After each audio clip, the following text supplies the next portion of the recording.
Hey, beautiful souls. I'm Brooke. I am an intuitive Reiki Master. I'm also a channel for the divine. And I was guided to get on here, find a sunny spot, and just share what's been going on for the last 4 days, share kind of where I'm at on this journey, share what's being brought up, share the emotions and the feelings that I'm feeling. It's kind of cold out here. It was 32 this morning and it felt like it was 23. It's cold. It's not sunny Florida, which I'm desperately missing at this point. But anyway, so Friday I had a scheduled appointment to go see my rheumatologist to kind of see how bad my flare-up was, to see how bad my body was reacting and to my autoimmune disease. I'd had this appointment for several weeks. The irony is that Pluto and Mercury was conjunct 27 degrees, also conjunct my natal Venus. 1, 2, 3 on my clock. So definitely had some messages coming through. Spoke to my doctor. I was diagnosed with what's called morphia 4 years ago. Okay. And was told, 1:44 on my clock, and was told, we're good as long as it stays on your skin.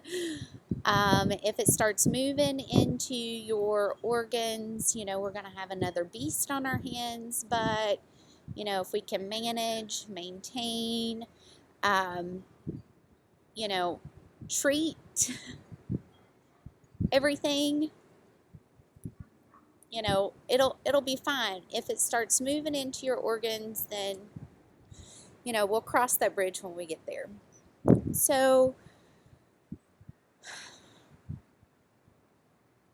I started having some symptoms several months back. And of course, some of the symptoms I was having, I was not connecting to my autoimmune disease. So once I started having some major challenges with my kidneys, I decided that, okay, it might be best to go in, get seen, see how active my autoimmune disease really is, see how far it's moved. Being an intuitive, I knew this was coming 6 months ago. I knew this was coming, I knew it was coming 2 years ago. I mean, I'd already been told, Brooke, if you follow your destined path, you could die. I mean, this was told to me in 2019, 333 on my clock. So, and knowing these things, why stress and worry about the things that you so much can't change? Like, if this is part of the path that I'm meant to walk, and it's part of the path that I'm meant to experience while here, stressing and worrying about it, being afraid of death is not, something that I can do or live in, right? So, met with my doctor Friday, got some blood work drawn. She is concerned that it has progressed to my kidneys, possibly, my lungs, my heart. And at this point, if it has progressed to that, all really modern medicine can do is treat the symptoms. There's no cure. There's 444 on my clock. There's no treatments, because once it leaves localized morphia and turns into scleroderma, I'm not even sure that I'm pronouncing it right, you know, there's not a lot that they can do for you. And they told me this 4 years ago. And, you know, I have managed to live life to the fullest for the last year, 2 years. You know, it's not been an easy ride, but, you know, why not warrior up, lead fearlessly, knowing that this is part of my path, knowing what was coming. You know, the irony of putting all my stuff into storage, I had a weird feeling I was never going to see it again. And, you know, why was that feeling there? Obviously, I was already tapping into this timeline, right? So, I was prepared for the information, but I wasn't really prepared for what was going to come after, right? So, of course, you know, I let those close to me know what was going on. Went to lunch with two of my beautiful friends, and I'm so thankful that we were able to laugh and giggle and talk about, you know, life, right? Because sometimes we just need to not forget, but also live in the moment of enjoying the people that we're with and who we're around. And, you know, I explained to them. Nobody understood why I was hell-bent and determined on not compromising when it come to my work. Because as long as I feel good, I want to do what I want to do, right? I don't know how aggressive this can be. I don't know how long, you know what I'm saying? And these are hard truths to have to look at and to go, okay, well, this is where I'm at. This is what's happening. This is what's going on. You know, we just have to wait and see the progression of the disease. We have to wait and see the progression of my body. You know, there's a lot of things that are up in the air. There's not a whole lot that modern medicine can do for me, which leaves me in another bad situation, because now how do I get the funds needed to be able to treat this holistically? Well, I already had all that figured out until, you know, my mom had to do what she did. So it's been hard to accept that. Knowing what was coming, it's been hard to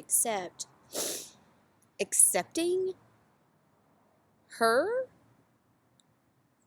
and to be someone that claims to be so holy. You know, I go to church. I donate my money to the church. Well, those donations to the church doesn't buy your way into heaven. You know, that's just facts. Really trying not to be bitter with that, but that wasn't really what hurt the most. It was the fact that when I let my dad know, I let my kids know, I let my sisters know, and I let my mom, my stepdad, and my brother all know. Not one of them had anything to say. My mom, my stepdad, my brother, nothing. Nothing. And to have the rejection already from my mother, I mean, like, you can go on her Instagram, there's not even a picture of me. Like, this is nothing new. This isn't a new wound, nothing like that. Like, she's had issues with me my whole life. I tried to help her. I tried to save her. I tried to fix the relationship. There's no fixing that woman, okay? And it's not my job to fix her. It is what it is.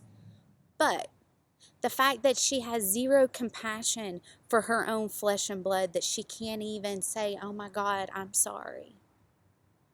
There is no sorry that ever comes out of her mouth. to sit with that rejection and to be here, Valentine's Day, the anniversary of one of the biggest Chirons that I ever took, and to have to sit with the rejection of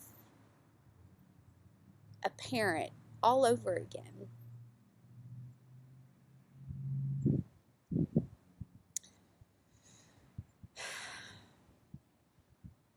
You know, it made me dig a little deeper today. It made me dig a little deeper to love myself a little bit more, to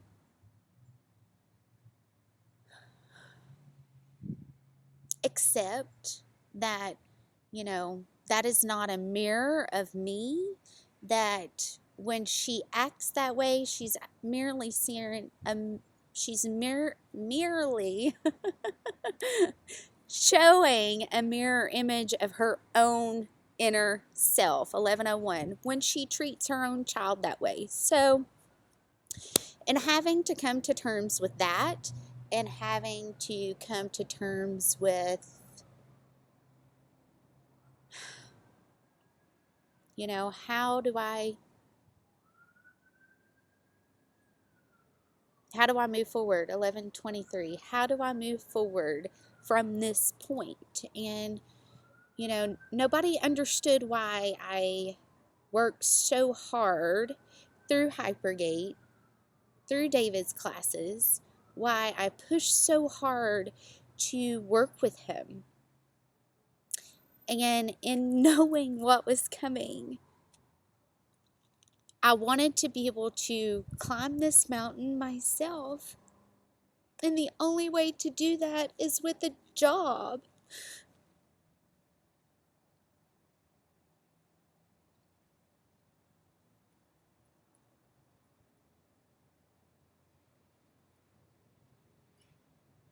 So, I feel like now that I'm finally talking about everything that I've known and everything that I was picking up on, and the reason why I was making the decisions that I was making was because I was trying to financially build what was going to be needed. 1, 2, 3, 4.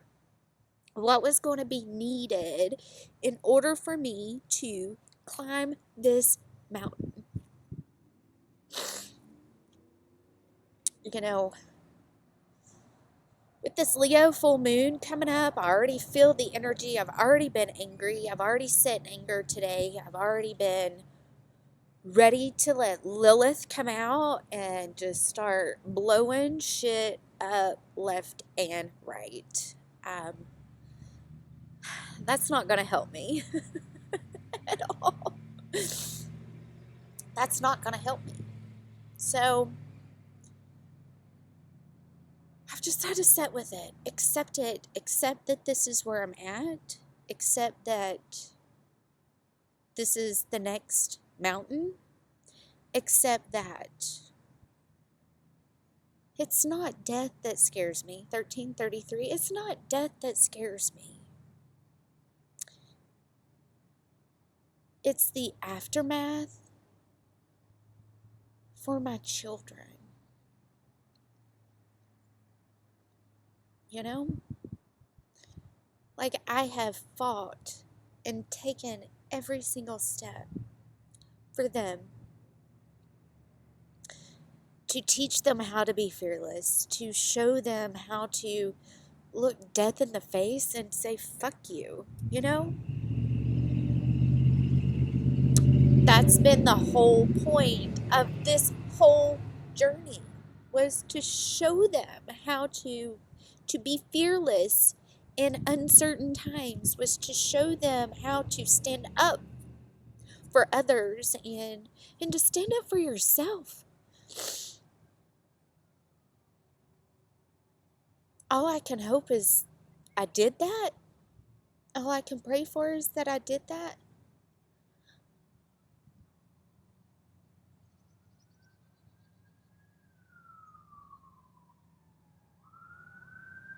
You know, I have no idea. Like, complete 360. Here we go. 180, whatever you want to call it. Like, okay. Everything changes again.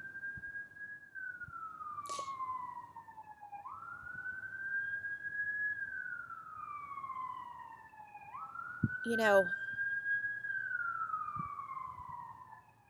they had to prepare me for the worst, and I get that.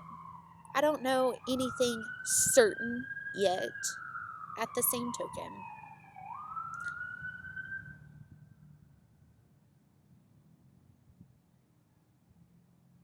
I'm gonna need a miracle to be able to go the route that I need to go in. You know? There's things that I can do to help.